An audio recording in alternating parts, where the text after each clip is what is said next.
Hello കൂട്ടുകാരെ, ഇപ്പോൾ നമ്മൾ നോക്കാൻ പോകുന്നത് മലയാളത്തിൽ ഒരു ചെറിയ കഥയാണ്. കുതന്ത്രക്കാരൻ കുടുങ്ങി. അപ്പൊ കഥയിലിട്ടൊന്ന് പോവാം.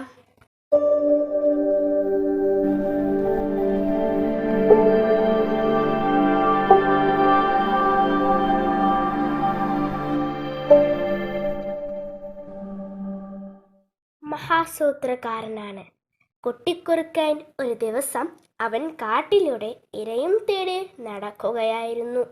എൻ്റമ്മോ! പെട്ടെന്ന് അവൻ ഉറക്കെ നിലവിളിച്ചത് കാര്യം വേറൊന്നുമല്ല, കാലിൽ ഒരു മുള്ള് തെറിച്ചതാണ്.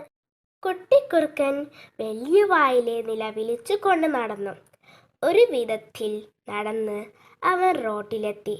അവിടെ ഒരു മരത്തണലിൽ ഒരു അമ്മൂമ്മ ഇരിക്കുന്നത് കണ്ട് കുട്ടിക്കുറുക്കൻ അവരുടെ അടുത്തേക്ക് ചെന്ന് എന്നിട്ട് ചോദിച്ചു, അമ്മൂമ്മേ, എന്നെ ഒന്ന് സഹായിക്കാമോ?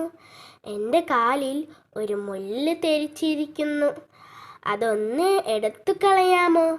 കുട്ടിക്കുറുക്കൻ്റെ ദയനീയമായ ചോദ്യം കേട്ട് പാവം തോന്നിയ അമ്മൂമ്മ വേഗം തന്നെ ആ മുള്ളെടുത്ത് ദൂരെ വലിച്ചെറിഞ്ഞു കളഞ്ഞു.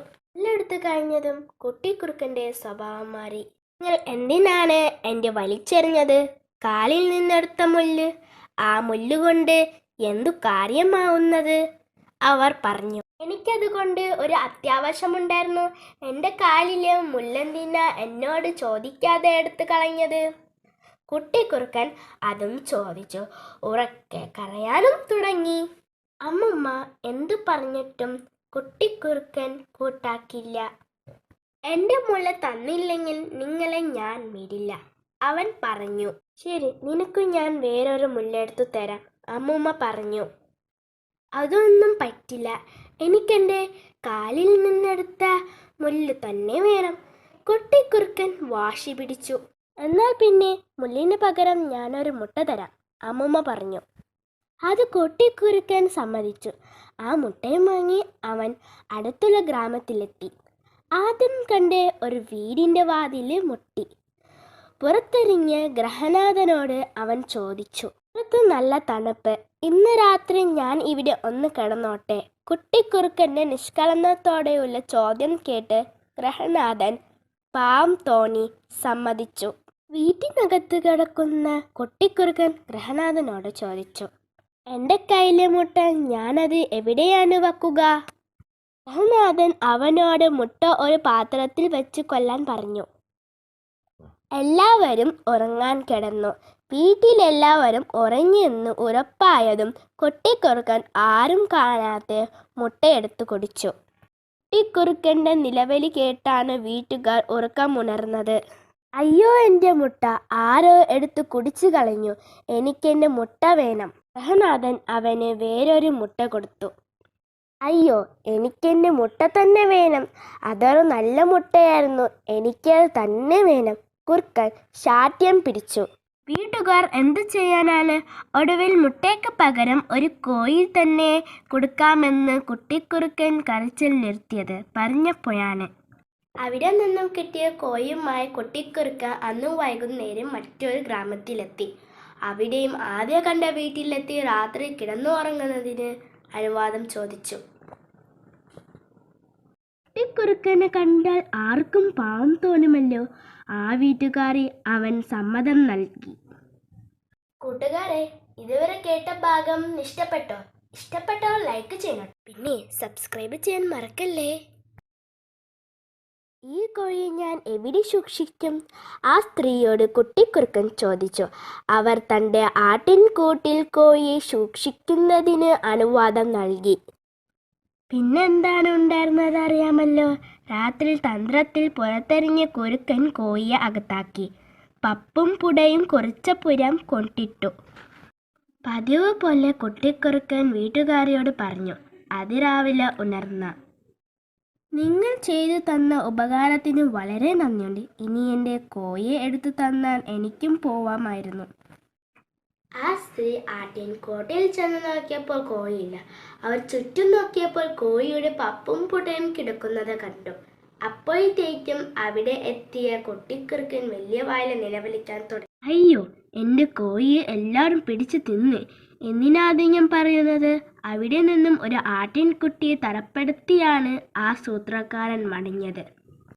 അടുത്ത ദിവസം മറ്റൊരു ഗ്രാമത്തിലെത്തിയ കുട്ടിക്കുറുക്കൻ അവിടെയും ഒരു വീട്ടിലെത്തി തല ചായ്ക്കാൻ ഇടം തേടി.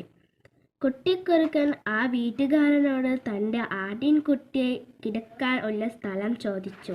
ആട്ടിൻകുട്ടിയെ എൻ്റെ മകൻ്റെ കൂടെ അപ്പുറത്തെ മുറിയിൽ കിടത്തിക്കോലൂ, വീട്ടുകാരൻ പറഞ്ഞു. കുട്ടിക്കുറുക്കനുണ്ടായിരുന്ന സന്തോഷത്തോടെ ആട്ടിൻകുട്ടിയെ ആ മുറിയിൽ കിടത്തി. എല്ലാവരും ഉറങ്ങാൻ കിടന്നു. പാതിരായതും കുട്ടിക്കുറുക്കൻ ആരും അറിയാത്ത മുറിയിൽ കയറി ആട്ടിൻകുട്ടിയെ ചാപ്പിട്ടു.